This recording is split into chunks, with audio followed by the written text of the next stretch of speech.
And yeah, you know, I got some really, really crazy intel tonight that I think you guys are gonna like.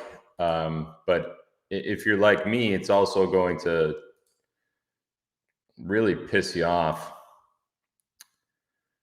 I just, you know, my whole day today, I was just in another place because of all this garbage.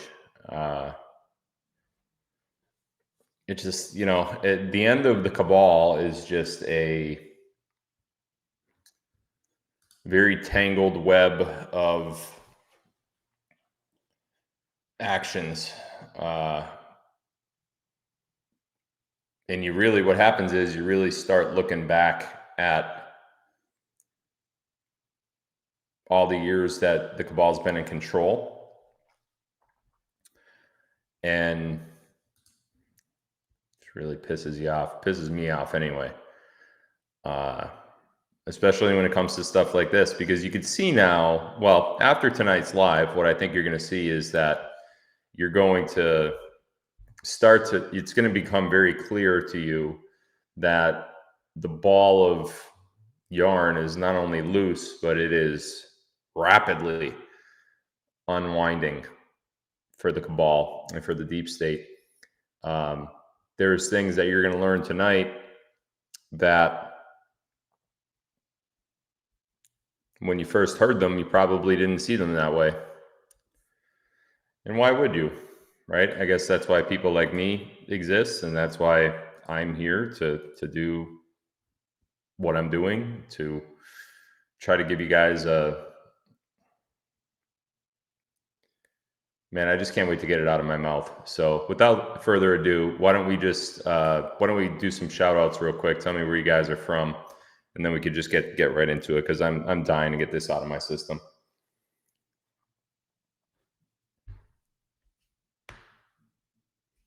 Magnolia, Texas, Beaver Creek, Ohio, South Carolina, Vegas,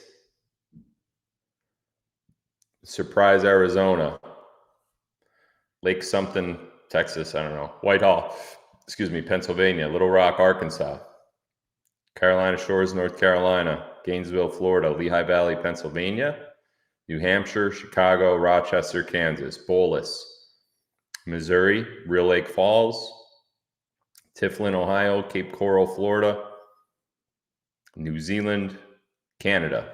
It's kind of like broad, right? Anchorage, Alaska. There we go. I love seeing stuff like that. Far, far away. Finkelsburg, Maryland, Grand Rapids, Spencer, Texas, Rochester, Kingwood, Jackson, Tennessee, Galveston, China. Good people in China. Don't believe what you hear. They're lying about that too. That guy just said the Silver Triangle, Ocala, Florida, Maricopa County, Arizona, Toronto, Homosassa, Florida. Not homo's ass. Definitely not that. But if you spell it the wrong way, it could be. And the guy that did it, he spelled it the wrong way the first time. Forget about it.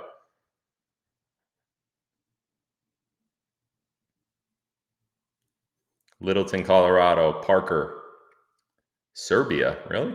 Wow. Finger Lakes, New York. One more. Give me a good one. Baltimore. Let's end on that one, because I got a lot to say about Baltimore tonight. First and foremost, we're not going to have the greatest sound quality because the room that I'm in is ridiculously high, and hard floors and hard everything, hard surfaces in here, so the sound bounces quite a bit.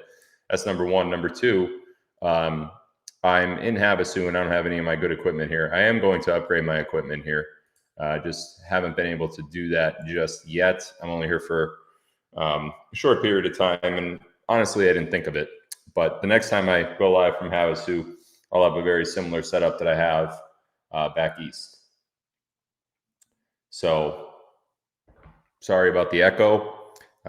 Video quality is going to be mediocre too, but we could get the live in. We could do what we need to do, and go from there. So before I go any further, I want to let you guys know that I've been getting a lot of correspondence from you guys that basically tell me, hey, you know, with all this stuff going on with silver and the breakout video that I just did the other night, cup and handle, that whole thing, people are really interested in rolling over their 401k. But the biggest thing that, and people are doing that, we've done hundreds of millions of rollovers of dollars worth of rollover so far. And we continue to do so. You could do that if you currently have a 401k or an IRA. You could roll it over right now by going to goldquiz.com. The link is in the description. But more important than that, a lot of you guys are telling me, hey, we don't have a 401k or an IRA. So what do we do if we just have money in the bank? Can we get it in a 401k or an IRA? And the answer is yes. Now, I'm putting together a platform right now to be able to do that for you guys. It's going to take a little bit of time to put it together. I thought I was going to have it ready by tonight, but I do not. So we're going to skip over that for the first part of tonight. But if you guys do have cash in the bank or in a savings or in something that's not a 401k, I'm getting choked out here. There we go.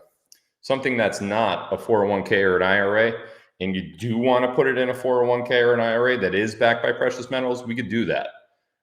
We just have to create an avenue for you to do that, and I'm doing that right now. So just hold off a little bit. Should have it done in a couple of days, and I'll let you guys know. The other thing is I put a poll out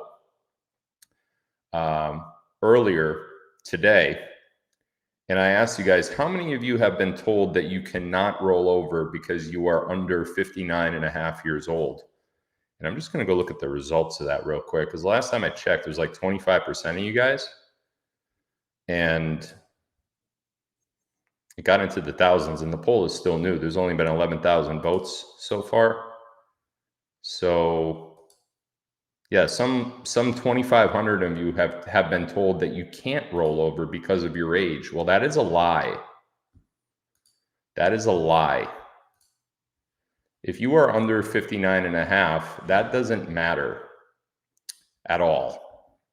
So whoever told you that, that is not accurate. Now, there are tax implications, and I'm not an accountant or a financial advisor, so when you do get with the right people on this, they'll explain it to you a little bit better than me.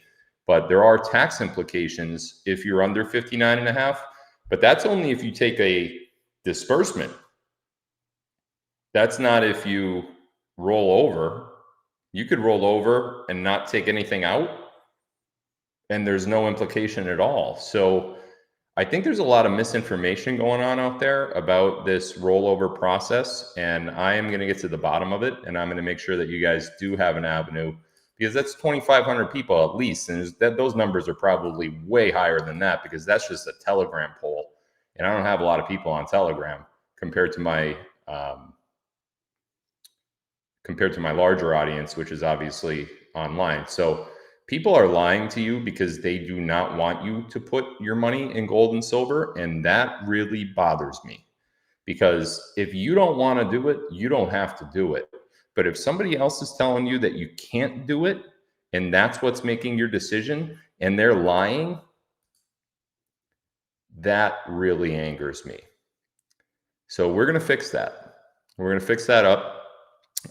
Like I said, I thought goldquiz.com was going to be ready for the new quiz tonight, but it's not. So just hold off on doing anything for another couple days, and I'm going to get you guys in with the right company that could answer those questions and make sure that you could do it right. If Gold Quiz told you that, I'm updating my vendors on Gold Quiz. By the way, guys, what I did with Gold Quiz was I partnered with several companies that do rollovers. Okay. So it's not just one company that you go to. I don't know if you guys know that or not. There's several on the quiz. It depends on your answers to the quiz. That's why there is a quiz to begin with. So the answers to the quiz determine what company you're going to go to. I've kind of spoke to all those vendors over the last few days here, and I said, hey, what about this? Because a lot of people are telling me they have this and they can't do this. Well, that company couldn't do it, but there's others that could. So what I'm doing now is I'm refining the quiz and actually adding other companies to the vendor list of the quiz to make sure that I could help all of you guys if it's something you want to do. You guys know this. I never make anyone do anything that they don't want to do. If you want to be in gold and silver with us, it's fine. If you don't want to be, that's fine too. I'm giving you an option. And if you want to exercise that option, that's all up to you. At the end of the day, no one really knows what the metals market's going to do. I don't. The vendors at Gold Quiz don't. Even Bixware and some of the big time names that you guys have come to know over the years, they don't know either. So all we could do is look at the research, and we covered a great deal of the research the other night on my breakout live. If you haven't watched that yet, please do. It's going to answer a lot of your questions about gold and silver. And I think you're going to, be in a much better position to make a decision for yourself and your family after you watch that live. So please do that. But I'm refining Gold Quiz right now with an updated list of vendors and an updated list of questions. So if you do not have a 401k or an IRA right now, and you still want to be in a precious metals 401k or an IRA, we can make that happen. So just give me a couple days, and I'm going to set up the quiz properly, set up the vendors properly to give you guys that that option via goldquiz.com. Okay. People are saying something's wrong with Rumble. Let's see. Excuse me. Excuse me. Wow.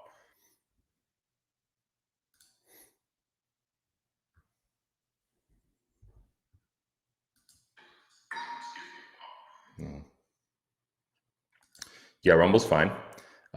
If you're joining a little bit late, it could be because you're experiencing what was happening at first. Guys, just ignore these links that are in the chat. There's some spammers that are out in full force. I know this is going to be a very watched video.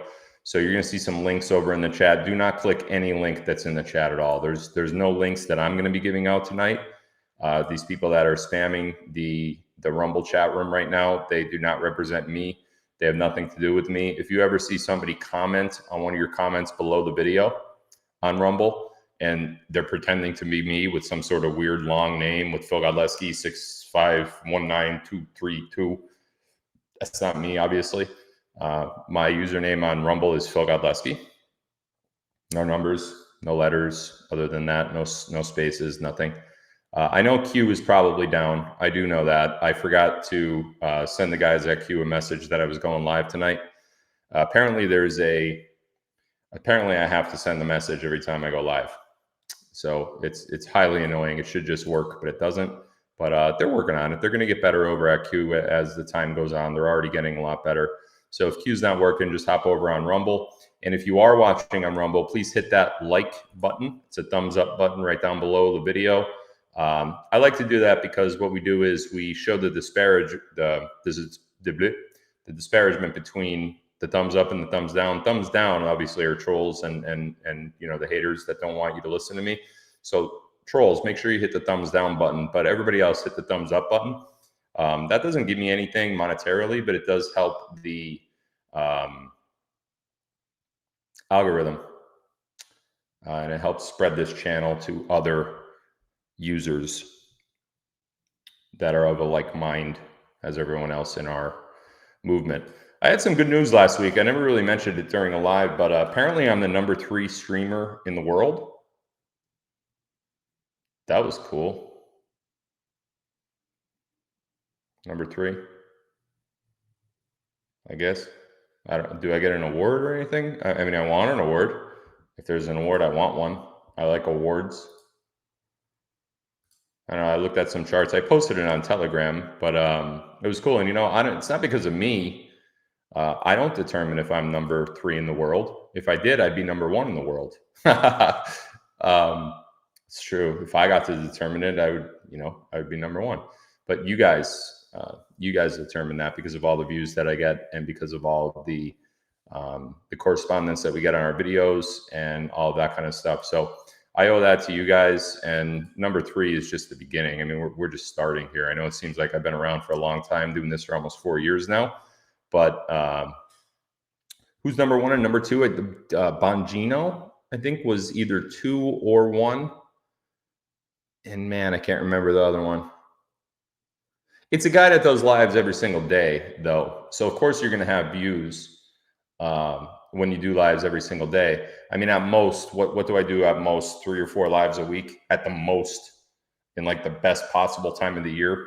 So I think I could blow these guys out of the water if I tried. Not that it's a competition, because what Dan Bongino does and what other truthers of that caliber do is just as important as what I do. He has obviously a larger audience and more views because of the things that he does, but it's we're all on the same team when it comes to that. I don't feel any competition. In fact, I barely even look at those numbers until somebody brings them to my attention. And when they do bring them to my attention, I think it's pretty cool. So I mention it on a live stream because, number one, I love to brag. And number two, I think it's a compliment to you guys. Joe Rogan. That was the other one. Joe Rogan. Yep. I don't know how I forgot Joe Rogan, but nonetheless. So thank you guys for that prestigious non-award that I never received. I appreciate that. And yeah, please ignore the spammers, the breaking news, the Biden family is down. These guys are, obviously it has nothing to do with me. Okay. All right. Here's what we're going to do tonight. We're going to talk about the last few days of current events. We're going to talk about the Baltimore ship, the Dolly. We're going to talk about the Dolly. We're going to talk about the Dolly. We're going to talk about how the Dolly actually shouldn't have been a surprise to too many people.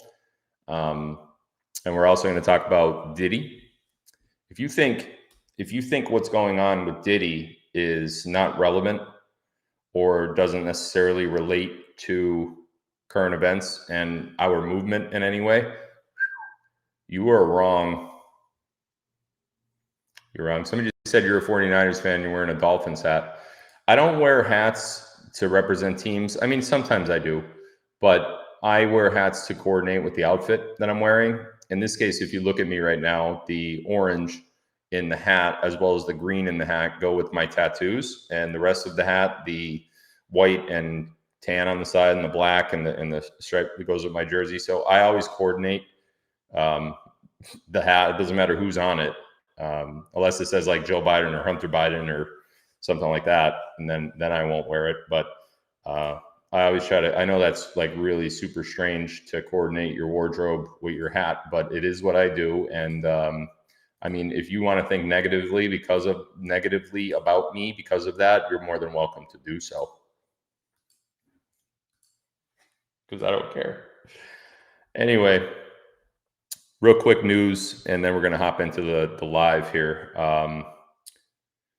Nick Alvear is in a lot of trouble. I think you guys have known that already. But for those of you keeping up with the case, Nick Alvear's 21 days to respond to my defamation lawsuit in the Middle District of Pennsylvania has expired. It actually expired Sunday night. Monday afternoon, my attorneys put forth a group of filings. Some of them have been released, some of them have not. One of which was a restraining order to block Nick Alvear from posting about me at all on any of his platforms, social media, live stream, video, or anything. That motion is now with the court waiting to be ruled on. And we had a previous motion like this, I think it was last month in February, where the local judge in Pennsylvania actually ruled on it and denied it. There's a difference in the motions. The motion last month not only was in front of a local judge, was not in front of federal court, a federal judge, it was in front of a local judge. She denied it because you cannot stop someone from their First Amendment rights until the case is ruled on. So in other words, she said, I'll grant you the injunction, but you got to win your defamation case first. Well, that doesn't help me. Because what? It's going to go by 2 or 3 years. It's going to take that long to end the case. And I have to deal with all this for 2 or 3 years while that happens. So my attorneys are smart. They just got the hell out of local court and they went right to federal court. So now we're in the Middle District of Pennsylvania in federal court. And this time the motion that we filed is for safety concerns. ever since Nick Albeer's release of his film and the abhorrent advertising that he did for the film and some of the things that he said about the film, we have received many, many threats. And it's not only threats to me, but it's also threats to my family, Carrie and her family, and people that are close to me. And these threats, I mean, the people that are doing it are so stupid because they think they could block a number and then we can't find them. So my attorneys just subpoenaed our phone companies, and we're going to find who the number was, and then we're going to find who that number went to, also through the phone company. So, but nonetheless, threats have been given, and we're taking them very seriously, obviously. And this injunction, when it's ruled upon by the judge, and now that Albeer hasn't defended the lawsuit, he's going to get ruled against at every corner. So the first thing that happens is the default gets entered by the court. There was an error in paperwork this morning. We filed for a default summary judgment, meaning once the accused doesn't defend themselves, in this case Albeer doesn't defend themselves, we file for a default judgment, which we're going to get, and it'll probably happen today or tomorrow. And then after that, we move for a summary judgment, which means everything that he was charged with gets ruled in my favor. And then after that, it's damages. So that's probably all going to happen within the week. But he has flew past his 21 days that he had to defend against me. And you know what's ironic about this, guys? Somebody called me a pedophile and said I slept with a child. Okay. I said, no, I didn't. And I'll prove that I didn't. So I sued them. It's my right. It's my right to do that. It's my right to do that. I could say, you know what? I didn't do these things, so I'm going to sue you, and I'm going to prove that I didn't do it. So I sued Albeer and his company and his girlfriend. That's coming soon. Alpa will be added to the suit. But regardless of that, instead of manning up, like an individual who stands by his word as a journalist and who believes the things that he said about me, he ran. He ran like a little coward, like a little girl. He ran and refused to even file a defense against my lawsuit. He wanted no part of it whatsoever. He knew the lawsuit was coming. Not only did he get served in person, but his companies were served in other states, in Wyoming and California, and he ran. He ran away. All those things he said about me, all he had to do was stand by his word and go to court and be like, yeah, no, this is what I think. I think Phil actually did this. He ran, never even defended himself. Coward. Coward. I wanted to see him in court. I wanted him to defend. Every single day on Telegram, I gave a countdown. 21 days left, 17 days left, 12 days left, 3 days left, 1 day left. It went all the way to 0. And he never, ever even decided to file a defense. That goes to show you how little confidence he actually had in the words he was saying in the first place. And I got news for you. Nick and everybody else that wants to do the same thing, I'm going to come after you too. And I am going to get a judgment against you for anything you own. Nick, if it's your films, you better start deleting them now, but be careful because you had a preservation of evidence request sent to you. That white Mercedes, that'll be mine. You're never going to be able to have a bank account again. And that's fine. You want to say those things about me? I'll take the matter into my own hands and use the law for what it's worth because I didn't do those things and I could prove it. Script Keeper, Dr. Z, Alpa, you're on deck. Anyway, let's get into the live now. I want to show you guys some stuff. So let me get into presentation mode here real quick. Presentation. Share screen. I guess that's that one, right? Yep. Excuse me.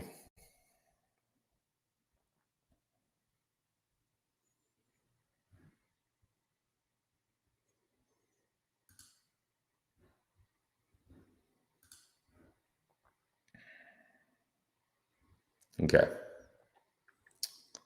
So I'm down here. See me? Okay. First thing we're going to talk about tonight is the Baltimore Bridge. Okay, we all know by now, or we all should know by now, that a very large cargo ship hit one of the pillars of the bridge and it completely collapsed. And what I'm going to show you on the screen right now is a video of its collapse. So there's not much audio here, it's just video, but I want to show you some stuff while it's occurring. Let me just slide this up here a little bit. There we go. All right, so I'll pause it right there already. You can see the power loss in the ship, right?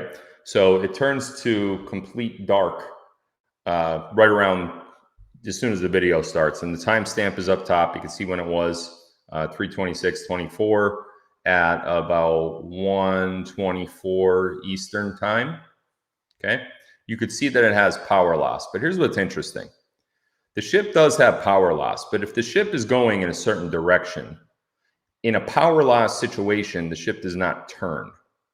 You actually cannot turn the ship if the ship lost power. It's just how ships work. Okay, it's just going to keep going in the direction that it's going. The rudder's not going to turn. You're going to make an about face. Right now, you see where my cursor is. This ship is not going into this pillar. This ship is on a dead center course to go right underneath this bridge, right about where the play button is right here. Okay, so now it experiences power loss. Watch what happens after the power loss. Look at that ship making a turn. Quite amazing, right? Oh, what's that? Power's back on. Power's back on. Look at that. Only after about 15, 20 seconds, power's back on. Why? Why did the power come back on? If there was a massive power failure, why did it come back on? And you could say, well, it came back on, Phil. Okay, great. Came back on. So why didn't they turn the wheel? Why didn't they turn the wheel to get that ship going back to where it was supposed to go? Because what you see here, after I hit the play button again, is another power failure. And right before that power failure, while the lights are still on, that ship is turning hard right into that pillar of that bridge. Watch this. Look at that hard right. Smoke coming up. Why is the smoke coming up? Well, oh, there goes the power again. Smoke's coming up because it's trying to turn to the right so hard. It is purposely trying to hit that pillar. If the power went out on that ship, what you would see on the ship is the ship just going straight. Whatever direction it was pointed in from the beginning, it would be going straight. It wouldn't make this about face. It's not going to do that. It's not how it works. It's not how ship mechanisms work. It's just, and then the power goes out again. It's almost like the power came back on to make sure they were getting that pillar. They really wanted to hit the base of that bridge. They really wanted to hit it. Let's watch the rest. Power's off. They know they're going to hit it. They're going right at it. Oh, power came back on again. Hey, guys, we going into it? Yeah, we're good. We're going to hit it dead on. Too late. Too late for what? Too late for what? Mission accomplished. That's what it was. It was mission accomplished. It wasn't too late. They weren't trying to save it. Mission accomplished. You hit it. You got it. Great job. You did what you were supposed to do. Let's watch it again from the beginning. No pauses this time. Here we go. Power's on, power's off. Big right turn coming from the ship. Big right turn. Did we turn it enough, guys? I don't know. Let's turn the power back on and check. Nope. Hard right, hard right, hard right. They're going so hard right, they're emitting smoke. They're burning the engine so bad. Power came back on, checked they were okay. One last check to make sure they're hitting that bridge. Boom. So obviously, whoever made this video and put the emojis in there and the text on the bottom, they obviously think that, you know, this was an accident. I'm going to tell you right now, first of all, just based on this video alone, there's no way that's an accident, first of all. Second of all, I want to show you something else. Here's two pictures of two ships. You might recognize the name on the top of the first one.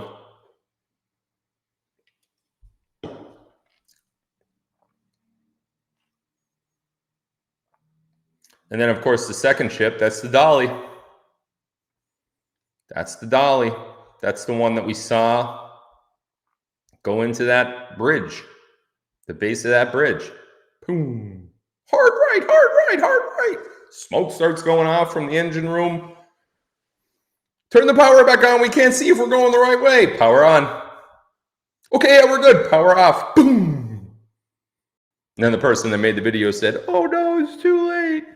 Guys, how much more obvious does it have to be that that was a purposeful encounter with the base of a bridge? And not only that, but for those of you that aren't familiar with how bridge construction works, there's usually one point in a bridge, usually one, sometimes two, but in a bridge of this size, probably just one. At one point in a bridge you could hit to make the whole thing collapse, and it hit that exact point. And that's why the power kept going on, so they could have lights on the bridge coming up and they could hit it. Now, anybody could look at that video and form an opinion like I just did on the video, right? Anybody could do that. It's not hard to do that. Anybody could do that. However, what I want to show you next, hold on one second. This guy says, this Rumble troll over here says, this channel is a cesspool of idiots. Okay, great. You're definitely in the minority there, buddy. Hey, everybody's entitled to their opinion, though. Everybody's also entitled to ban people from their channel if they think that they are disrupting. So that's what I did. Thank you to my mods. I don't know who it is. Maybe it's Carrie out there doing it. I know a couple of my mods are off tonight, so that's why I keep going over to look. But thank you, Carrie. All right, back to our thing here. It looks a lot like the Evergreen. The Evergreen, of course, is the ship that we found ran aground in the Suez Canal. This is about a year or two ago, if you remember. They look a lot alike. They especially look alike. Now, it's not the same ship, obviously, but they especially look alike in the sense that they're cargo ships, right? What was in the cargo? What was in the cargo? They haven't really talked about that yet, have they? Okay, because if you look at the dolly is said to transport heavy things like cars, automobiles, construction equipment, and stuff like that, right? I haven't seen any pictures of that stuff yet, have you? I did see some pictures, but they certainly weren't of like heavy equipment. I saw like clothing and stuff like that. I didn't see any bodies. Where was the dolly? This is just a question that you guys could research on your own. Where was the dolly before it hit the bridge? What was the last port the dolly was at before it hit the bridge? Where did it come from? And where was it at before then?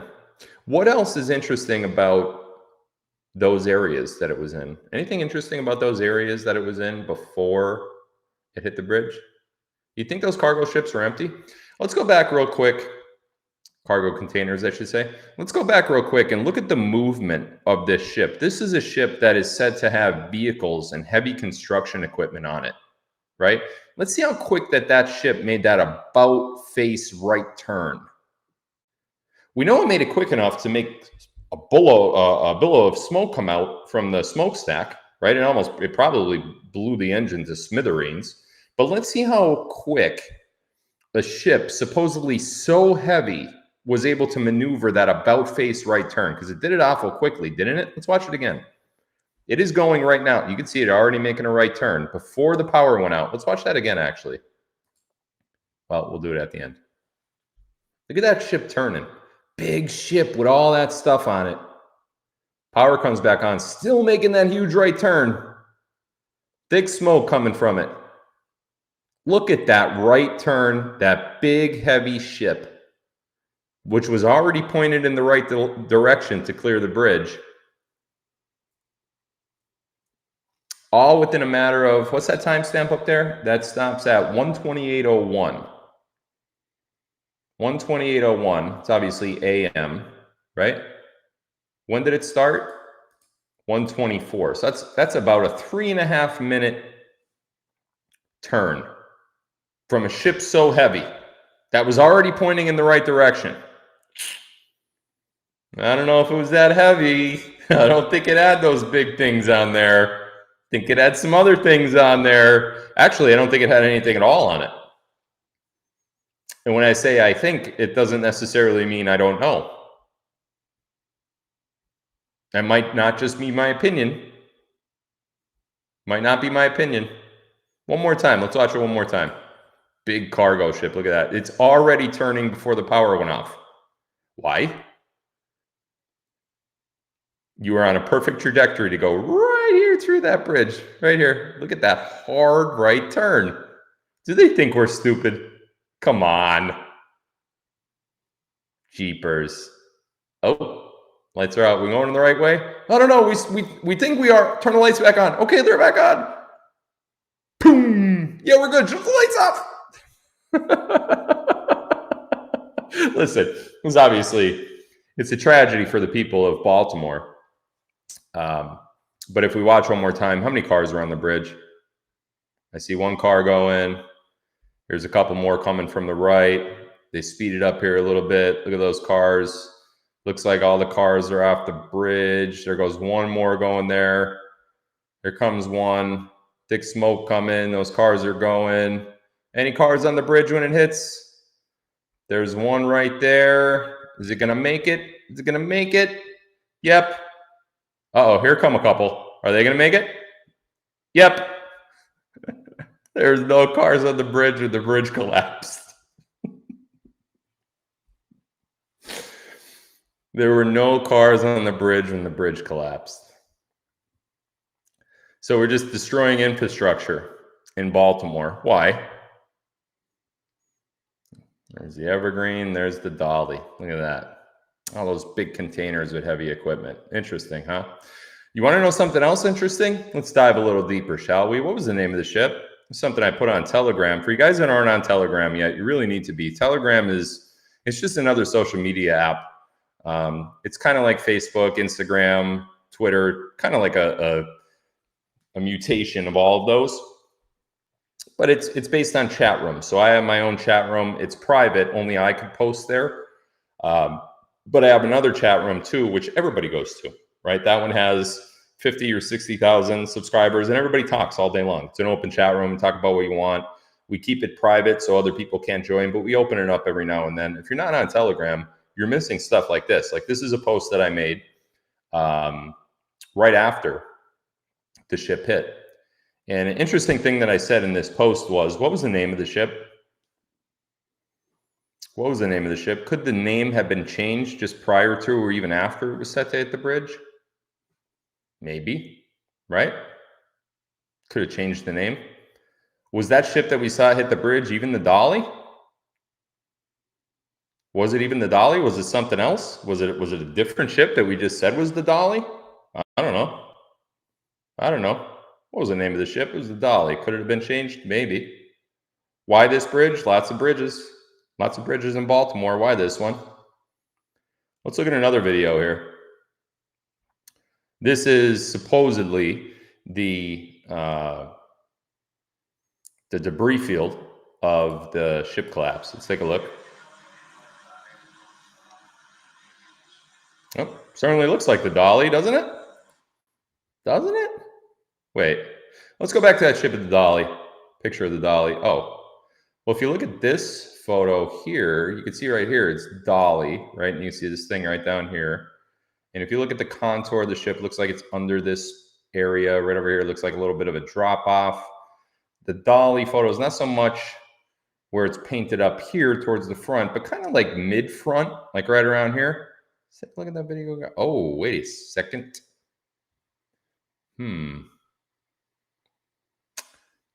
Well.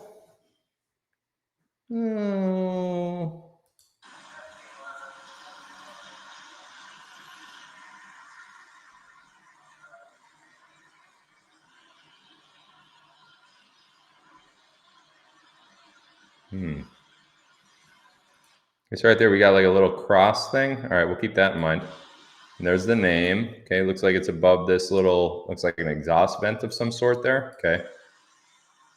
Right under that exhaust vent, we got this little symbol. Okay. Oh, it's an anchor port. That's what that is.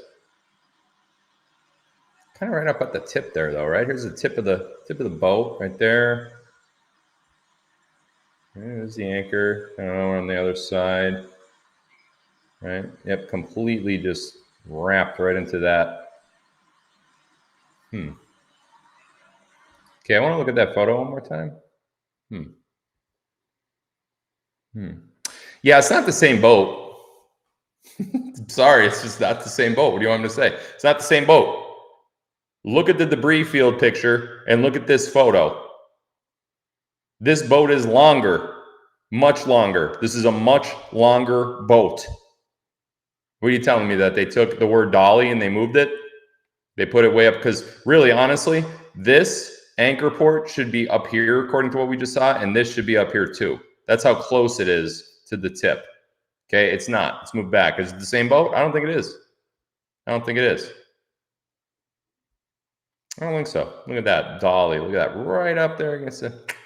I don't know. But let's say I'm wrong. Let's just say the name of the ship is Dolly. Okay. Like as in Salvatore Dali? Salvador Dali, the artist? Salvador Dali, the artist.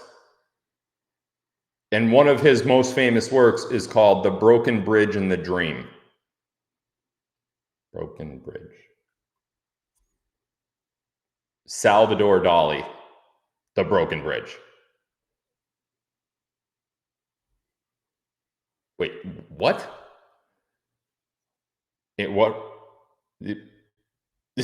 So wait, the name of the ship is the Dolly. D-A-L-I. You spell it a couple ways, right? It's one of them if it's a name anyway. And Salvador Dali, very, very famous artist, right? I love his works, actually. Very famous artist, painted something called The Broken Bridge and the Dream. Dali, D-A-L-I. Okay, Broken Bridge. Got it. That probably is just a giant coincidence, right? And this giant coincidence is in line with a lot of other coincidences. And when you look at those pictures, again, man, that just doesn't look like the known photo we have of the Dolly. I'm sorry, this ship on the screen right now is a heck of a lot bigger than that one. It's a longer vessel. It's just much longer. Props to the team getting a ship that looked kind of like it. Where's the actual Dolly then?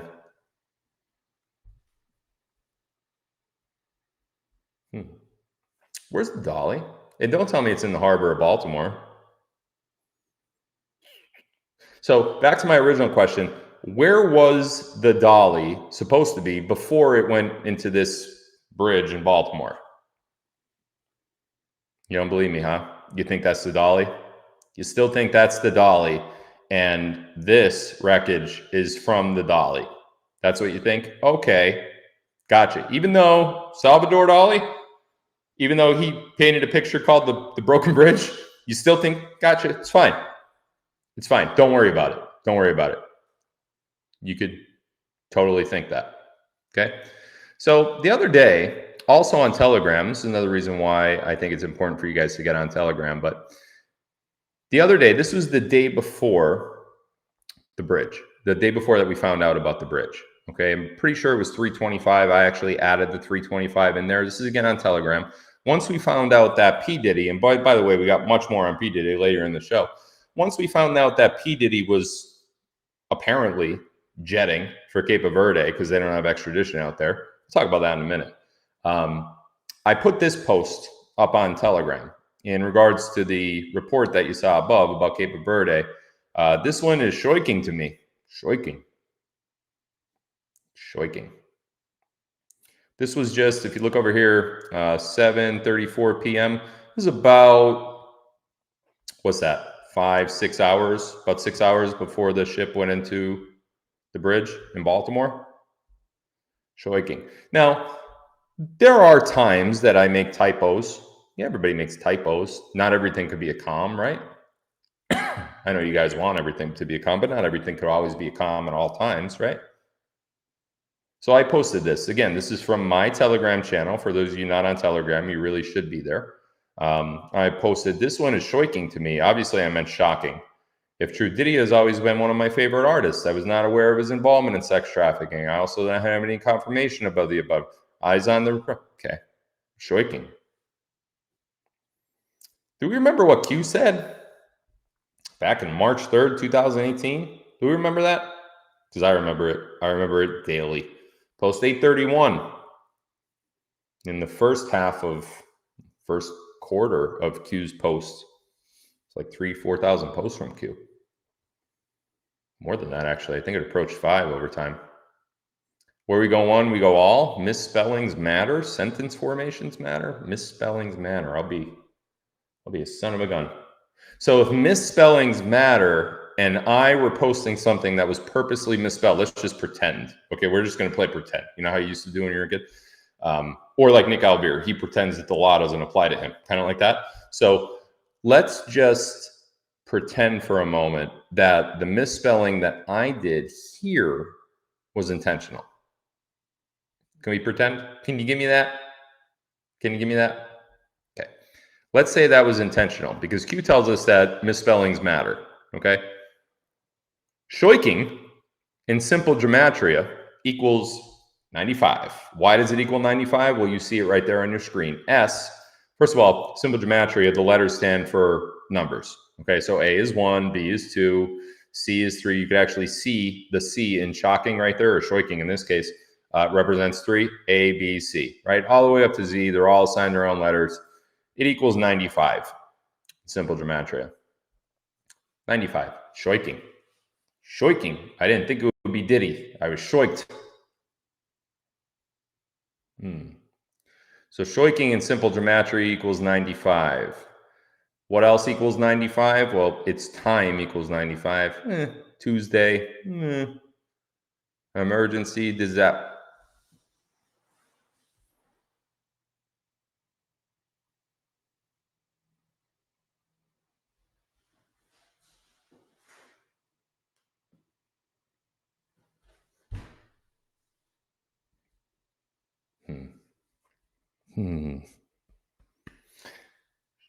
Shoiking,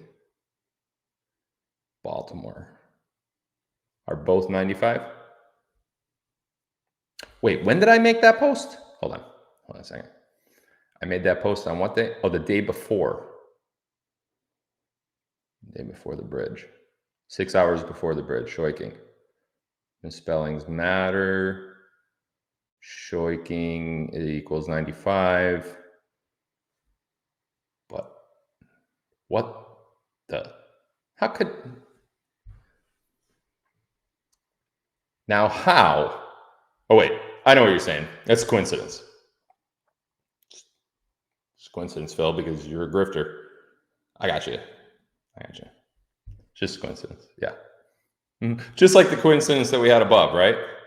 With the other thing? Okay. Yeah, I'm sure. It's just coincidence. Wow, look at that. 1 day later. State of emergency due to the Francis Scott Key Bridge in Baltimore. U.S. Coast Guard says container ship to Dolly hit the Baltimore Bridge. And then if we look at gematria, Baltimore in simple gematria is 95. And shoiking is 95. Were we warned? Was that a warning? Or was that just a guess? I don't know. What are you looking at me for? How am I supposed to know? I'm just a grifter. I just grift. I can't even say it. It's so hard. Yeah. And then Baltimore comes out, huh? Interesting. Well, we go back a little bit. This is also from my Telegram. This is going all the way back to April 10, 2022. So we're almost 2 years. How many exact days is that? It's interesting. It's probably a weird number. I didn't really calculate it, but I'm sure you guys can calculate it, right? How many days is that from 410 to 410-22 to the day that the Dolly hit the bridge? Use tandem bridge. Record alpha.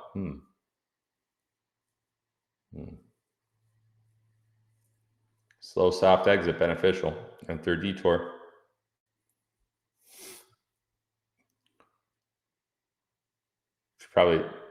That's probably has nothing to do with it at all. Those are just random things that I was just saying on a random day, right?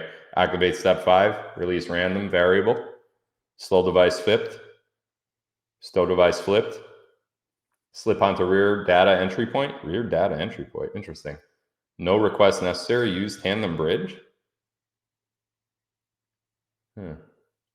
Slow, soft exit beneficial. Okay. Link, compromise intentionally. Conduct backflow to gain, reverse plus. What's hping 3? What does that mean? Anyone know? Accentuate delta over what? Zim? What's Zim? Beneath 0, Uber, percent, Bravo, insult, salsa? Then skip, alter, page 3, echo, ncoms? Oh, was this planned? Was this whole bridge thing planned? Did we know? Did we know this was going to happen? How could we have known? How could we have known? How would I have known? How would I have possibly known to put this? We'll get to Diddy in a minute. To put this, and then just a day prior to the bridge, misspell shocking as shoiking, and then reference misspellings matter, and then simple gematria is 95 for shoiking, and then Baltimore is also 95. Did we know? Did I know? Sometimes I just like to give you guys a little reassurance. Did I know exactly how that was going to go down? No. No pun intended with the go down thing. No, I did not know. But I knew something. And I know something else too. So we're going to move on from the bridge right now. We're going to talk about something else. Okay? I'm going to talk about this guy. This one upset me today. And it's very rare in the last 4 years. Well, more than that, really. But it's very rare that a piece of intel pisses me off. This one did. This one really did.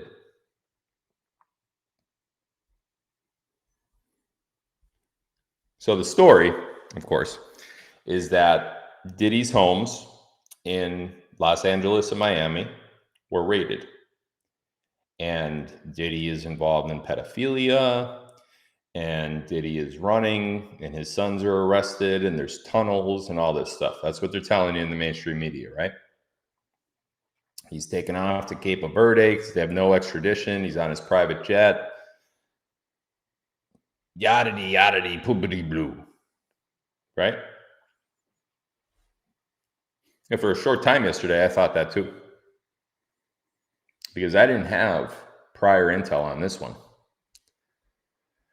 So Carrie yesterday said to me, "We sure that's what's happening?" I'm like, "What? We sure what's happening?" Just the thing with Diddy. I'm like, "Well, it's being reported." And then I realized what I just said. I realized what I just said out of my own mouth. She asked me, "Are we sure that's really happening?" And my answer was, "Well, it's being reported." And halfway through the word reported, I said to myself, "What did you just say?" So I asked, because I want to know. This one I want to know about. Something could be off here. And I didn't know about it. I don't know about all things. I know about some. I don't know about all. I wanted to know about this one. And I got the answer today. And I didn't like it.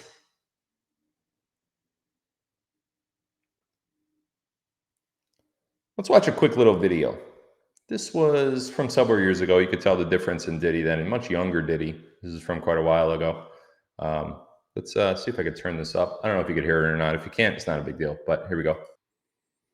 Got some visitors, dog. Let's get up on out of here in a private jet on a private runway. Escaping some cars coming at them. That's probably a coincidence too, right? We got a lot of coincidences tonight, ladies and gentlemen. Got a lot of coincidences. You guys think Diddy's involved in pedophilia, huh?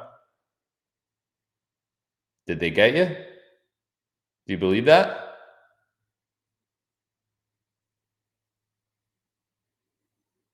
Well, let's keep going.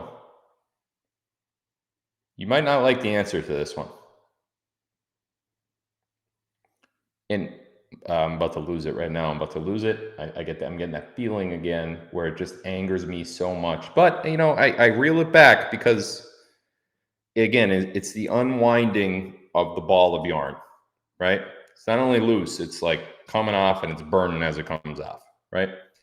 So this is Diddy making a video for one of his very popular songs. I think this one was, can't remember what song this was, but they want us to believe right now that Diddy is involved in a sex trafficking pedophilia ring.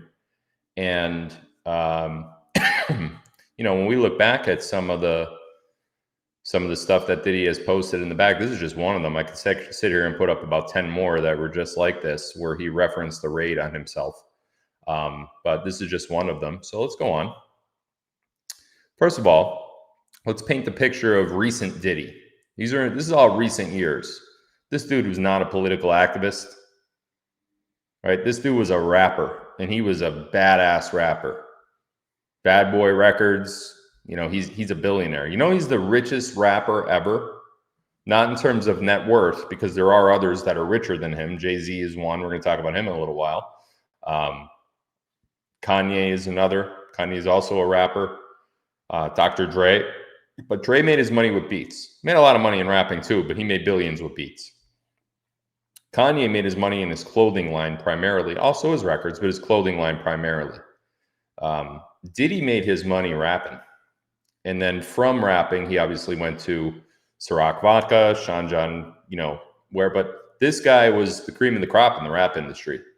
Cream of the crop. And then, of course, we see photos with an older, much heavier looking Diddy standing next to Barack Obama, right? They're painting the picture for us. Listen to this one. I got to move my mic for this one. I want you to hear what he says here.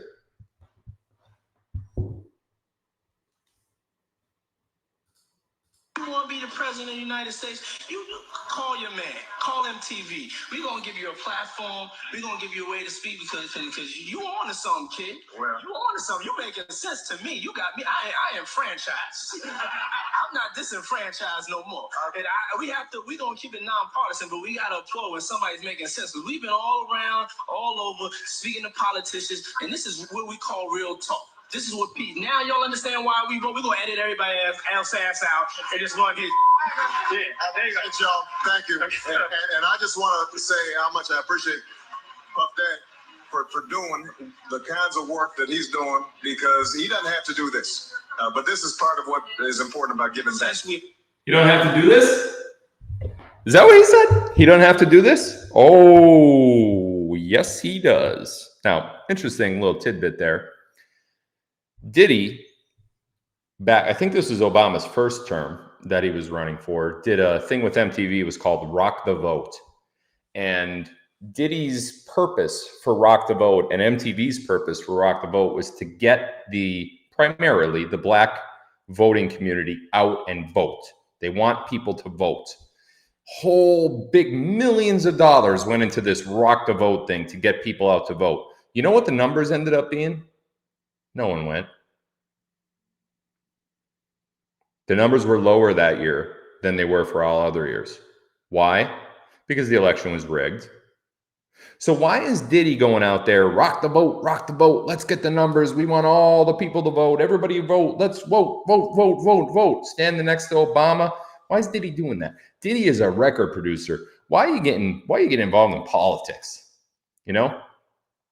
Look at how awkward Obama was. We're going to watch this one more time. Look at how awkward Obama was standing next to him. So glad Puff Daddy is doing this. He doesn't have to do it. Puff Daddy, he calls him. Back then, he probably was still Puff Daddy. Who knows? It was a long time ago. He's in 100 names like Prince.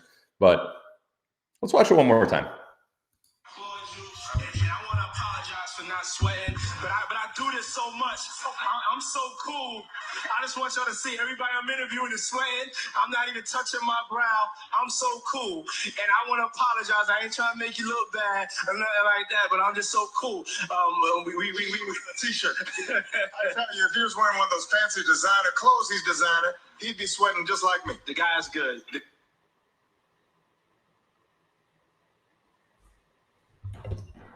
Man, every time Obama speaks and you look in the eyes while he's speaking, if you know Obama and you know what Obama did, you get this cringe feeling like the worst ever. I can't even describe it.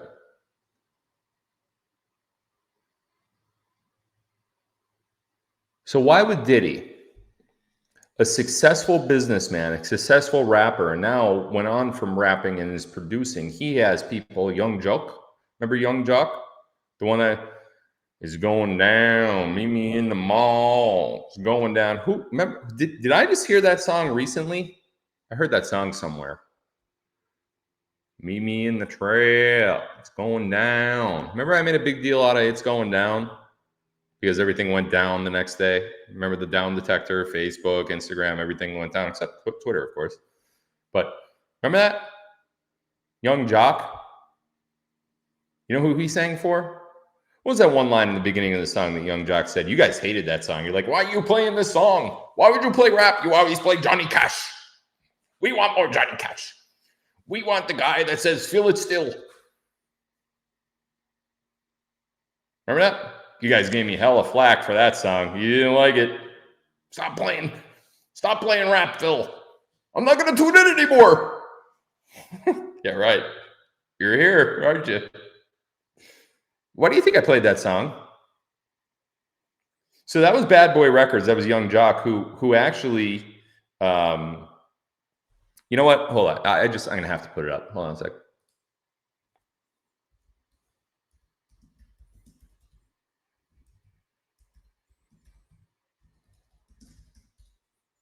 Meet me in the trail. I'm going down. What's this say? I want to see what this says here. Need to beat. Where's it at?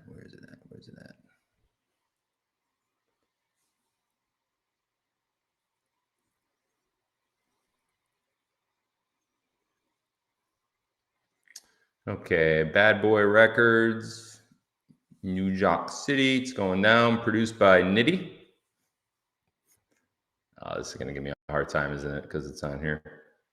I don't want to waste too much time with that. There's a section in the song that he says, they call me Nitty.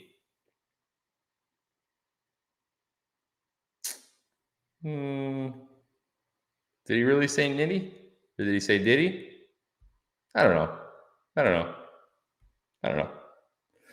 Maybe that had something to do with Diddy coming up in the news. I don't know. Maybe it didn't. Because I just griffed. So anyway, back to the main point that I was trying to make here. Why would Diddy, who was so successful, billionaire, start getting himself involved in politics? The one thing that could derail your career forever. You back the wrong horse, you say the wrong thing with cameras in your face, you're done. So why even bother? Why get involved with Rock the Vote and MTV? Why? He didn't need to do this. He didn't need publicity. Was he forced to? Absolutely. Absolutely, this man was forced to do it. Why? Why was he forced to get involved with politics? Even his own Rock the Vote thing and the millions of dollars that were spent by MTV, even his own Rock the Vote campaign didn't get people to vote because Democrats don't want people to vote. The more that vote, the more you have to commit fraud. We saw that with Trump, right, in 2020. So why is he involved with something like this? Look at how uncomfortable, you could just tell, I know it's a little blurry, but you could tell, look at how uncomfortable Obama is standing next to this guy. Obama does not want to be standing next to Diddy. We're going to play it one more time in full. Watch the whole awkwardness. Now, Diddy's good at pushing away the awkwardness. He's pretty good at that, but he's done that his whole life. Imagine what he's been through. He's been through The whole Tupac thing, by the way, we're going to talk about that soon. The whole Tupac thing, the whole Biggie thing, he's been through a lot, right? He's a rapper, came out that way. So he's been through a lot. So he's good at pushing away the awkwardness. Obama was not yet. This was a very young Obama. Let's watch this one more time and listen to it. You want to be the president of the United States? You call your man. Call MTV. We're going to give you a platform. We're going to give you a way to speak because you on to something, kid. Well, you on to something. You making sense to me. You got me. I am franchised. I'm not disenfranchised no more. And we're going to keep it nonpartisan, but we got to applaud when somebody's making sense because we've been all around, all over, speaking to politicians, and this is what we call real talk. This is what Pete. Now y'all understand why we vote. We're gonna edit everybody else ass out and just gonna get. Yeah, there you go. Y'all, thank you. And I just want to say how much I appreciate Puff Dad for doing the kinds of work that he's doing because he doesn't have to do this. But this is part of what is important about giving back. Since we applaud you, and I want to apologize for not sweating, but I do this so much. I'm so cool. I just want y'all to see everybody I'm interviewing is sweating. I'm not even touching my brow. I'm so cool, and I want to apologize. I ain't trying to make you look bad or nothing like that, but I'm just so cool. We a t-shirt. I tell you, if he was wearing one of those fancy designer clothes he's designing, he'd be sweating just like me. The guy's good. Even Obama makes a reference there at the end to all of Diddy's designer clothes from Sean John. Why is this guy getting involved in politics? Why is Obama looking at him so awkwardly? That look that's on the screen right now, the one that's right here from Obama, right there. See it? A little blurry, but do you see what I see in that look? I see a look of distrust. Why would Obama distrust Diddy? If Diddy is coming out as this pedophile ring runner, sex trafficking, child molesting guy, why would Obama distrust him? Because that is a look right there of distrust. And it's not the only look that Obama had during this interview when looking at Diddy. Obama was not comfortable with Diddy. Why? If they're same team, I'm franchised. I'm not disenfranchised. What's with the distrust? That's the first thing that I noticed when watching this interview. It's not my hatred for Obama. It's not Diddy standing next to a Democrat trying to get people to vote Democrat. It's none of that. What's with that look of distrust? We're going to talk about that a little bit more. Let's move on.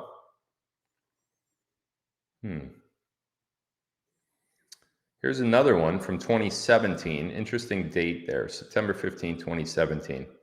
Pretty sure it was right before Q started posting. Anyway, here is Diddy sitting with Obama again, right? This is obviously after Obama's 2 terms and into the Trump administration at this point, right? Diddy with Obama again. What look do we see on Diddy's face? You got to look at this stuff, guys. You got to look at it. You have to look at it. Let's zoom in. Shit, what happened there? There we go. Get out of there. Do you see that look on Diddy's face? What is that look? What am I doing? Hold on, guys. I don't know why this is a pain in the ass. Look at that look. If that's not a I don't want to be here look, I don't know what is.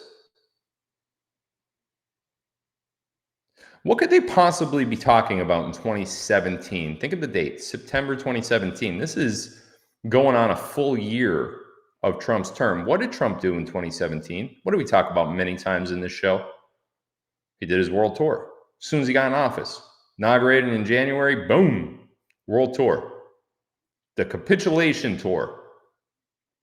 Why is Barack Obama meeting with Diddy in some sort of hotel suite? And why has Diddy got that look on his face? Why is Obama explaining anything to Diddy in this context on September 15, 2017? And if we look, this is posted by Diddy. This week was a great week. Shout out to the king, Barack Obama. Black excellence. What are they talking about? Diddy don't want to be there. He don't want to be there, does he? I don't think he does. Let's move on. Where'd that photo go?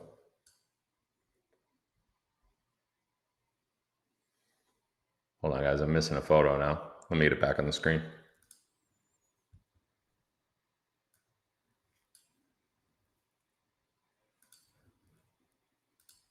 Who are these three people?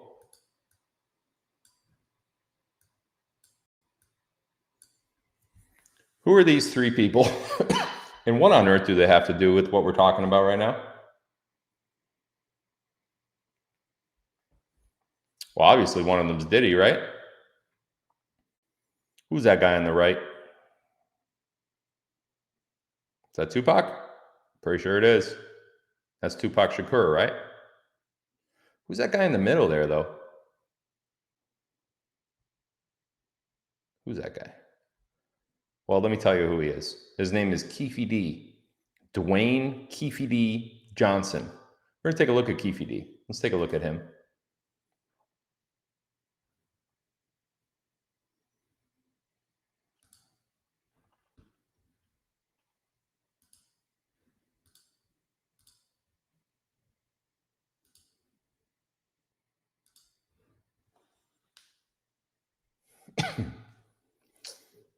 Living suspect in 1996 drive-by shooting of Tupac Shakur, indicted in Las Vegas on murder charge. It's the last known photo of Tupac Shakur on the screen with Suge Knight looking all nervous. Suge was the driver. Prosecutors say a man was ordered in the 1996 killing of rapper Tupac Shakur, was arrested. Dwayne Keefe D. Davis wasn't the gunman. You know what Keefe D said in this article? I'll post this article later on for you guys to read yourselves. I'm just kind of skimming through it right now. But do you know what Keefe D said in this article? And he's actually said it multiple times throughout the years. Do you know that Keefe D accuses Diddy of ordering the hit on Tupac? Do you know that? What was the date of that article? Let me get it real quick.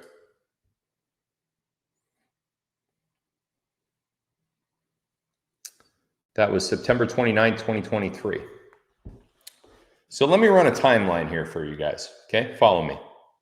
It's September, this past September, an article came out that the last known living suspect in the killing of Tupac Shakur in 1996 was arrested. And in that arrest, Dwayne Keefe D. Davis suggested or said that he has evidence of P. Diddy, Sean Puffy Combs, ordering the hit on Tupac Shakur. And he goes in, I'm gonna give you a little bit more too about the article. You can read it yourself later. But he goes in to say that Tupac was so pissed off that Biggie made a video that said, "Who shot you?" Because before Tupac was killed in 1996, we'll talk about that in a minute too. But before Tupac was killed in 1996, Big Papa made a song that said, "Who shot you?" He was shot prior in New York. Tupac went to New York City to meet with Biggie and other members of Bad Boy Records, which was Puff Daddy's production company. He went there, and while he was walking into the building to meet with Biggie and P. Diddy and the rest of them that were there, Tupac got shot, something like 13 times. Almost died, but didn't. while he was surviving, he actually ended up getting arrested for rape. He was in jail. And while he was in jail, Biggie made a song produced by P. Diddy, and it was called Who Shot Ya? Tupac lost his mind. Tupac thought that Biggie and Diddy were the ones responsible for his attempted murder in New York. Tupac then went out and made a song named Hit 'Em Up. And boy, did he rip him in that song. Parental language, parental consent advice. That was a bad one. That song got Tupac killed. But who ordered the hit on Tupac? Who set it up? Diddy did.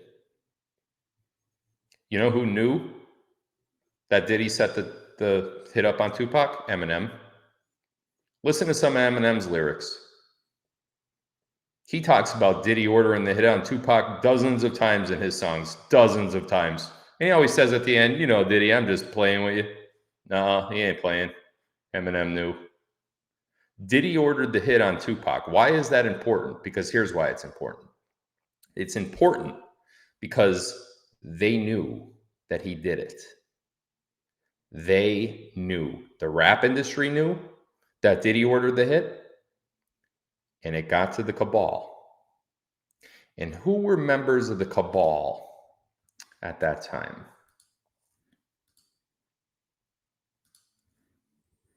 Let's see.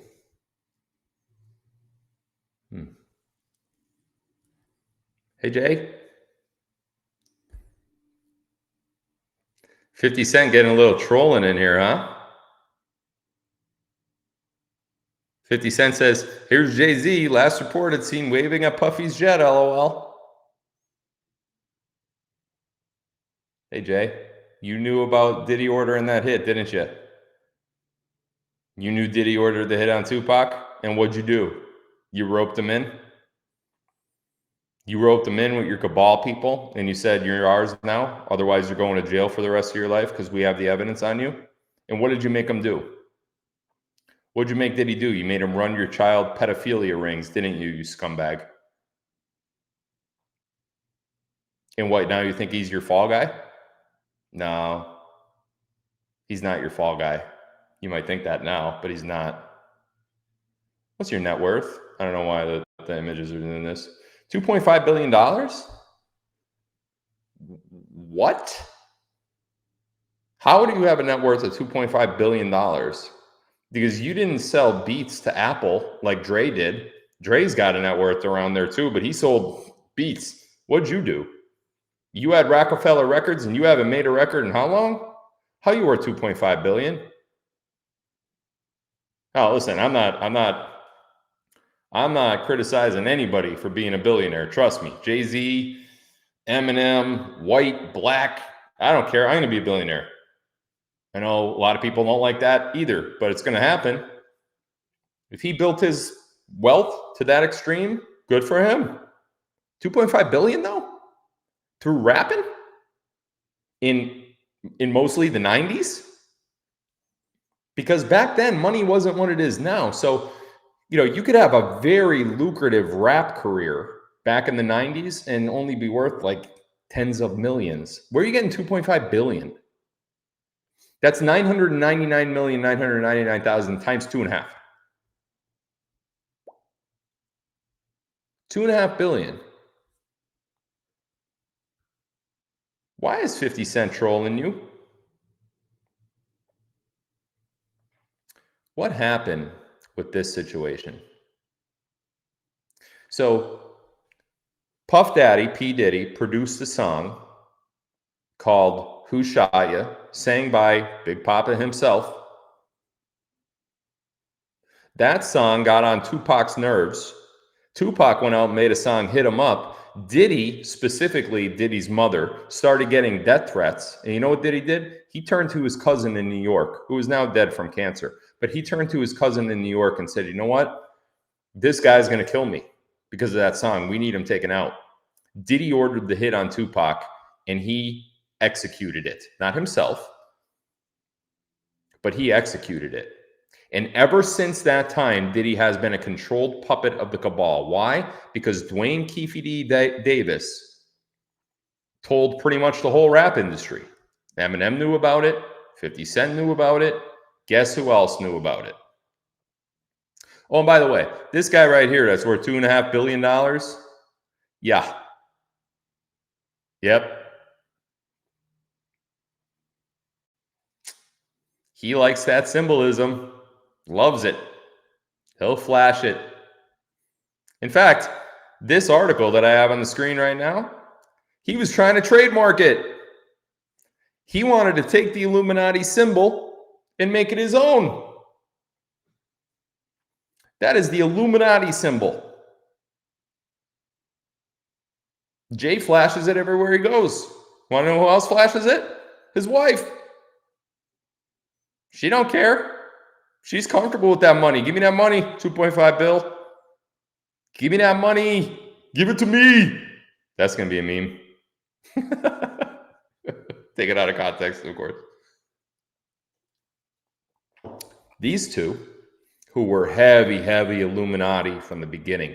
I mean, we're talking deep state cabal back into the 90s, before anybody even knew what that symbol meant. Jay would walk around flashing this symbol everywhere.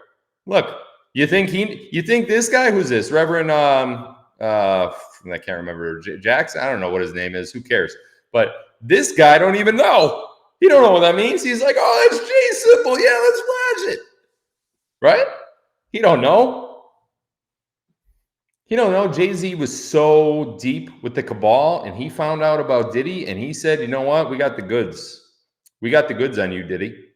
And here's what we're going to do. We're going to let you get away with it. I talked to my peeps. Sharpton, that's his name. I talked to my peeps, and we're going to let that go. We're going to let that go. But here's what you need to do for us. Here's what you need to do for us, Diddy. You need to pose for pictures like this. You need to do interviews like this one. You need to sit in 2017 and let Obama tell you how we're restructuring the child sex trafficking ring because Trump's in office and he's alerting the world on his world tour what we're doing. So here's what you're going to do. We're going to put you in a $40 million mansion in LA, Diddy. And we're going to have tunnels under that mansion that go in various directions. That's how we're going to traffic until I should say, the dust settles. And when I say until the dust settles, probably going to be 2020 unless we could get Trump out of office sooner. And if we could, we're going to try. Trust me, we're going to impeach him.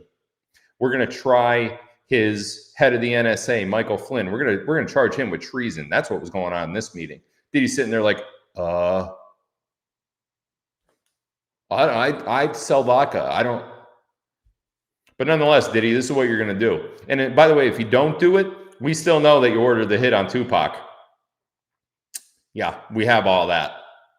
How do we know that you ordered the hit on Tupac? Well, because Dwayne Keefe said so, number one. And number two, Jay-Z knows about it. And other rappers throw you in their songs about you ordering the hit. So we're going to release the evidence on that. You're going to go to jail for the rest of your life and lose everything you have. So we're going to seize all your assets. We're going to throw you in federal prison. And your family's going to be poor for the rest of their life. Flash those hand gestures. Flash them up there. Who else flashes those hand gestures? Anybody else we know? Why would anyone do this? Sitting down for an interview. Who does that? Who sits and does that? Look, I'm looking at the camera, making sure he's got the angle right. Diddy is controlled. Diddy has been controlled probably since right after the 1996 killing of Tupac Shakur. Diddy didn't kill him, but Diddy organized it. And they have evidence. The cabal has evidence against them. And what pisses me off the most about this is it's starting to give you a look into how the cabal operates. They get something on you, they exploit that something, and they control you. And they usually do it for the highest level of every industry. Paul McCartney, former Beatle, right? Diddy, mogul of the rap industry. Diddy has been controlled ever since probably before this. And I don't think it got into the pedophilia ring. Okay, so here's something I just want to address. I just happened to look down and see it in the chat. It says, no excuses, Diddy's bad. Okay. If they threatened to kill, torture, rape, sodomize, whatever you want to say, your family unless you cooperated, what would you do? What would you do? You going to stand for him? Listen, this is the cabal you're talking about. We're not talking about like your neighbor or like the trolls on Rumble. This is the cabal. And they say, this is what we know. This is how we know it. This is exactly what we're going to do unless you do exactly what we say forever. You're going to tell them no? First of all, you'd end up dead. Number one. Number two, your family would not only end up dead, they would end up raped, tortured, probably cut open into different, sections of their body right in front of you before they kill you. And you're saying, oh, no excuses? Okay. Well, that's a very ignorant, naive statement to make. No excuses. That's not an excuse. This guy's got kids. He's got a family. That's not an excuse. Because I guarantee that each and every one of you, with no way out, I guarantee each and every one of you would capitulate. Guaranteed. Guaranteed. If they had the goods on you and they were capable of doing it, you would capitulate with anything to protect your family. Don't tell me you wouldn't. Don't tell me you wouldn't. Because you're lying to yourself.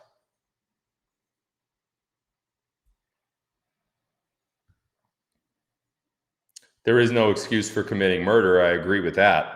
What he did with the Tupac hit, that is inexcusable. He got himself into this position. He deserves to be the fall man. But I got news for you. This wasn't about Diddy fleeing. Those raids on Diddy's apartment or on Diddy's condos in LA and Miami the other day were supposed to end up with the murder of Diddy. I should say the killing of Diddy as he resisted. That's what was supposed to happen in those raids the other day. Diddy was not supposed to get off and leave the country. That wasn't supposed to happen. Diddy escaped. Now it's going to be interesting to see where the rest of these chips fall.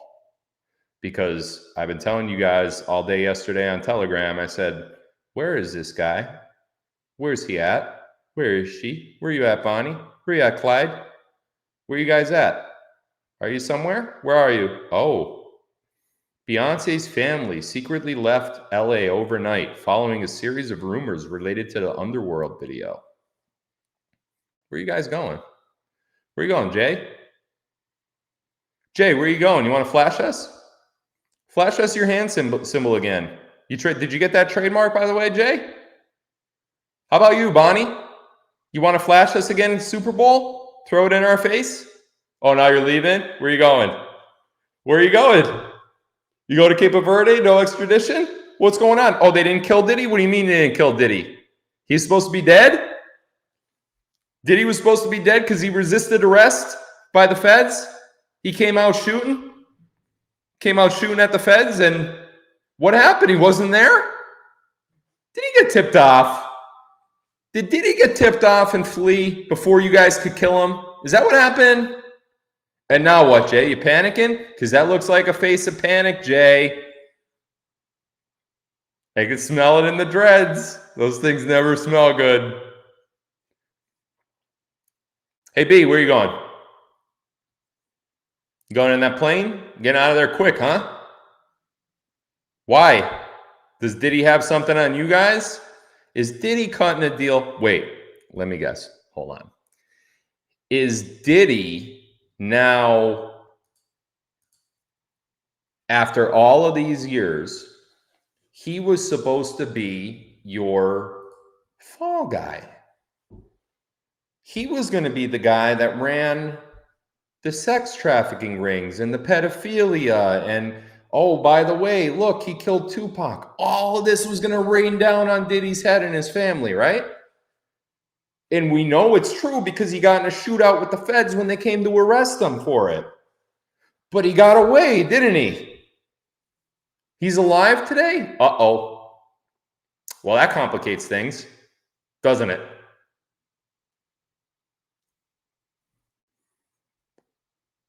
If you Nick Alvear,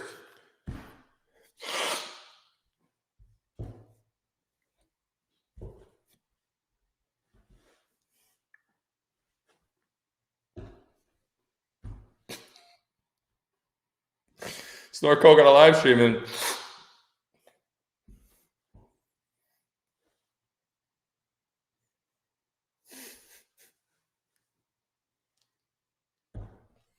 Diddy got away, huh? Did he know you were coming? Did he know? So he knew they were coming? He knew they were coming. Uh-oh. So the cabal isn't as, geez, even the Justice Department can't even conduct a raid and do a murder. Imagine that. You're the Justice Department, right? And you have all these resources far and wide. And the cabal, the Biden administration, the cabal comes to you and says, hey, we got to take out this guy who's been working for us for a long time. We got to make it seem like he did what we were doing because we don't want our main people to be caught for this. Jay-Z, Beyonce, and wait until you see the names that come out now. You think Diddy's just sitting there and be like, yeah, no, those are my tunnels. Those are my tunnels. You don't think Diddy saw this coming? He made a video, a rap video, about him escaping on the runway from the feds. You don't think he knew this day was coming? You don't think he had his ear to the ground? I don't condone him ordering the hit on Tupac, but guess what? You know what? If someone was threatening your family like Tupac was threatening his, that was a bad thing back in the 90s, man. That whole East-West thing was bad. Bad business. Bad business. Do I think they should have wrote the song "Hit 'Em" or "Who Shot Ya"? No, it was stupid. It was the stupidest decision to ever make to write that song because, of course, Tupac is going to think that it was about him.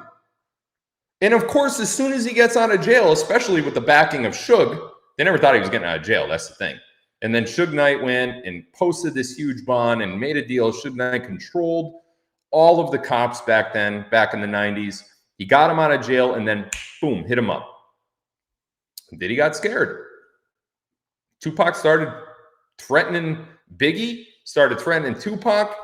Diddy's like, I don't know what to do. They're going to kill me. I don't know what to do. And he called his cousin in New York. Can't remember that guy's name.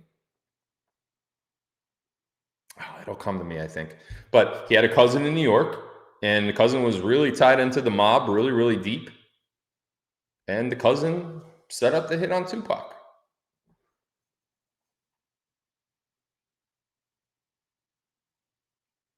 And Diddy had to live with that since. But instead of living with it and only living with it, Diddy was captured by the cabal. Diddy was taken by the cabal and said, you know what? Now you work for us. Why did Tupac make songs that were called Machiavellian, this Illuminati, all in my body? Did Diddy kill one of their own? Did he order the hit on Tupac?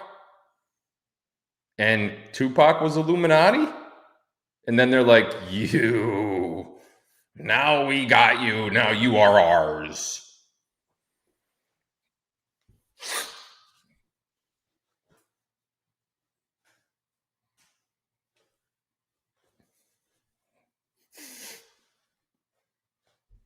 I mean, maybe.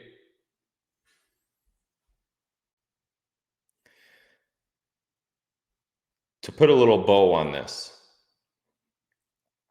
what was supposed to happen the other day was you were supposed to be distracted by this bridge collapse in Baltimore. And this bridge collapse in Baltimore was supposed to distract you from what was actually happening with the murder of Sean P. Diddy Combs. But Diddy got ahead of it and escaped it. And he got away from it. And now he's talking. And some of you may not like this, but it's unfortunate. He will most likely get a deal. But in that deal, he will take down the whole ring. Just like other people in the past have taken down the ring of Hollywood, Diddy's about to take down the whole rap industry. And every single bad actor that there is. Because Diddy's not supposed to be alive today. The death anniversary of Diddy was supposed to be yesterday. Someone tipped him off.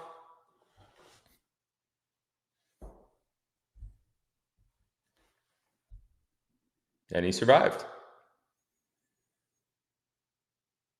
Diddy, for probably a couple decades now, has been on the order of the cabal running sex trafficking, child sex trafficking, pedophilia rings. He's been the guy that's been doing it for them so they could reap the benefits of it, but they could keep their hands clean in terms of the exposure. It's how the cabal operates. It's what they do. It's why they are who they are.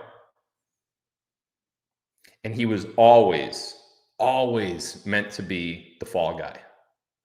Why was Barack Obama so uncomfortable with Diddy in that interview that we saw? And not only that one, but others. Why was he so uncomfortable? Because Obama didn't trust him. Obama didn't trust him with such a large secret. We're trusting this guy who's sweating profusely, saying, we're trusting this guy with our pedophilia ring? Why is Obama meeting with Diddy in 2017? Well, because Trump's about to take the whole thing down, so they had to get on the same page. Diddy was their operative. Was he an operative, a willing operative? No. Diddy didn't want to be doing all that. He felt like he didn't have a choice. That's his choice to feel that way, guys. If it's your kids being tortured, mutilated, raped, whatever it is, murdered, or do what we say, I venture a guess that most of you are going to do what they say. And you could sit there and say, no, I wouldn't do it. Well, I don't believe you. I'm sorry, I don't believe it. I don't believe it. I think you would. I think anyone would. And I think someone in Diddy's position, I definitely think they would. And not only do I think they would, they did. That's exactly what he did. That's why he did it.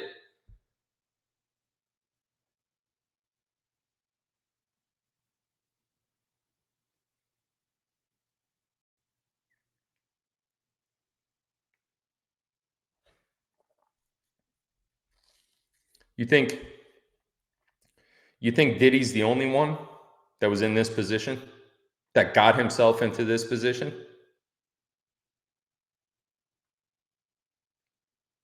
You think Diddy's the only one that was a controlled operative forced to be put in place? You think he's the only one that the cabal did this with? I got news for you. I'm going to drop a name at you.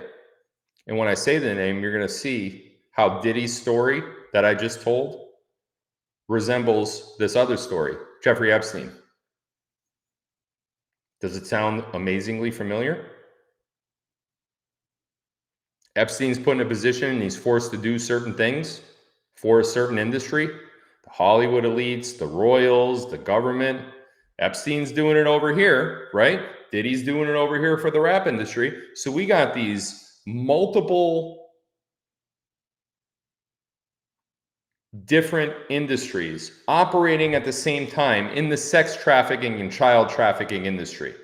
You got Epstein running for the elites and the government officials, the Prince Andrews, the big time Hollywood guys. You got Epstein running over here, right? You got Diddy running over here. Who's running the rest? Who's running the sports world? You think athletes don't dive into this? Of course they do. You think that's coming out soon? Of course it is. Look at what they did with Epstein. They said, hey, haha, we got you. We got you, Jeffrey. But we're going to let you go. but now you work for us. And then when the time is right, they kill him. That's exactly what they were just about to do to Diddy. And it is exactly what they did to Epstein.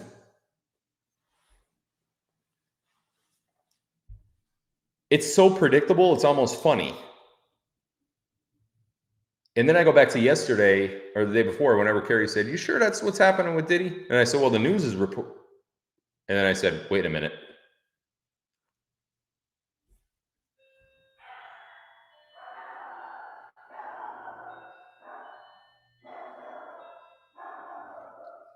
Hold on, my dog's barking." It'll stop in a minute. Kerry's out there like, shh.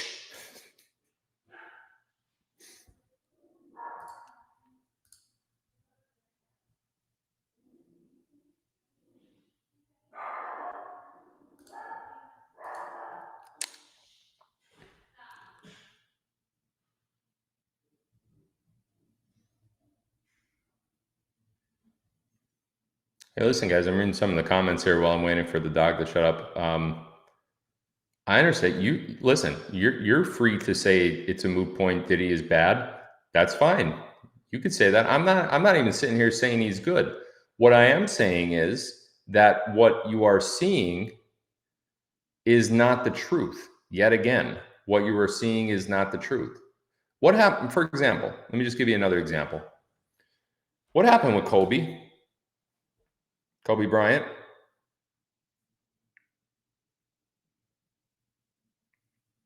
Died in a helicopter crash right after he retired. It's pretty convenient, huh? You think they had something on Kobe? Kind of like they had on Epstein? Kind of like they had on Diddy? Listen, their whole world is crumbling down. Everything they did in years past is falling apart right at their footstep.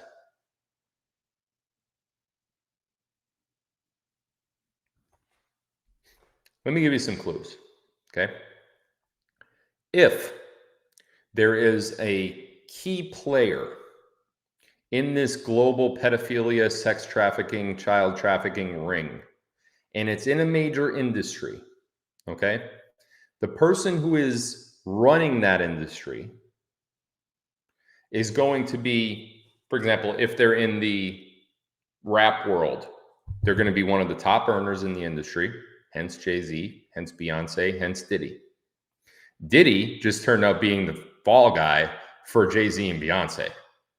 Jay-Z and Beyonce kind of had a 6 degrees of Kevin Bacon or whatever it's called. They had a buffer in between. So if this ever came back on them, they could say, "Oh no, that's Diddy. That ain't us." So they set it up a little bit different. But Epstein was one. Kobe could have very well been another one. But if there's more out there in any industry, for example, if it's the sports industry, it's going to be somebody who is getting really big contracts, who is winning lots and lots of world titles, who it seems as though their teams are winning, even though something seems rigged. Something there seems rigged. So start placing your bets on who that's going to be, because more names are coming. This is falling apart at a pace that I never saw. I never saw the cabal being dismantled like it is right now. Never saw it. This is at such an accelerated pace. It's beyond even my comprehension. And there are things that the cabal is trying to do, like, for example, commit murder on their fall guys and try to paint them like, "Oh, nope, that was on them. They did that." And then, by the way, they're not here to defend themselves anymore because they're dead. So they're trying to but it's not working. You see, they saw what happened with Epstein. They saw what happened possibly with Kobe. I don't know if that was a connection or not. I'm going to look into that a little further. But now the guys that are in the know, they're preparing themselves and they're making deals. And we don't truly want the Diddies, do we? Do we want Diddy or do we want Jay-Z and Beyonce? I want the ones who are actually there because they want to be there. Jay-Z and Beyoncés of the world, they want to be there. The Taylor Swifts, the Ellen DeGenereses, they choose to be there. Somebody like Epstein, Diddy, Kobe possibly, they don't want to be there. They're just being forced because somebody's got something on them. A little amazing that Ellen DeGeneres flew to the top of the talk show world. Isn't that amazing? She was having a hard time getting a job because she came out as a lesbian actress and whatever. And then boom, Ellen every day. Ellen. And all the pedophiles go to her show, right? Pretty interesting how Taylor Swift, who honestly has an average voice at best, just top of the world. The Eras Tour, holy moly. It seems like whoever is top of their industry is put there and set to excel because they're doing something for the cabal. And now what we're witnessing is the most beautiful thing that we've ever witnessed. We're witnessing them all single-handedly in strategic fashion get exposed.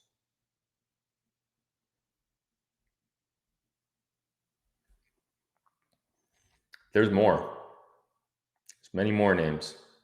Oh, by the way, remember those names that were never released off the Epstein list? Remember how all the names came out? We were all so happy about all the names coming out. Everybody's giddy, but there were some of them that they were feared. They feared for their lives. They feared for their safety. They didn't want to, remember those names?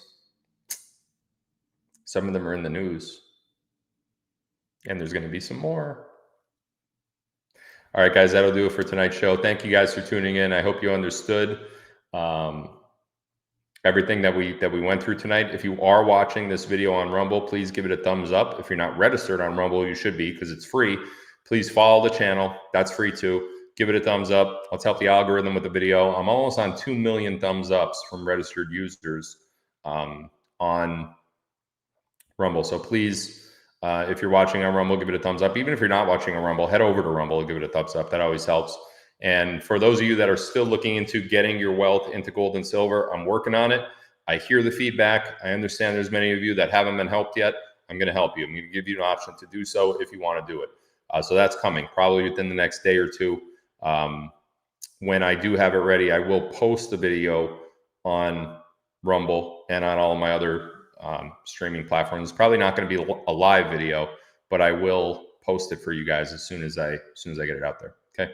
Love you guys. See you soon. I don't know when my next live will be, but check out Rumble, Locals, and Telegram for the next announcement, and it should be within the next few days or so. Love you guys. See you soon.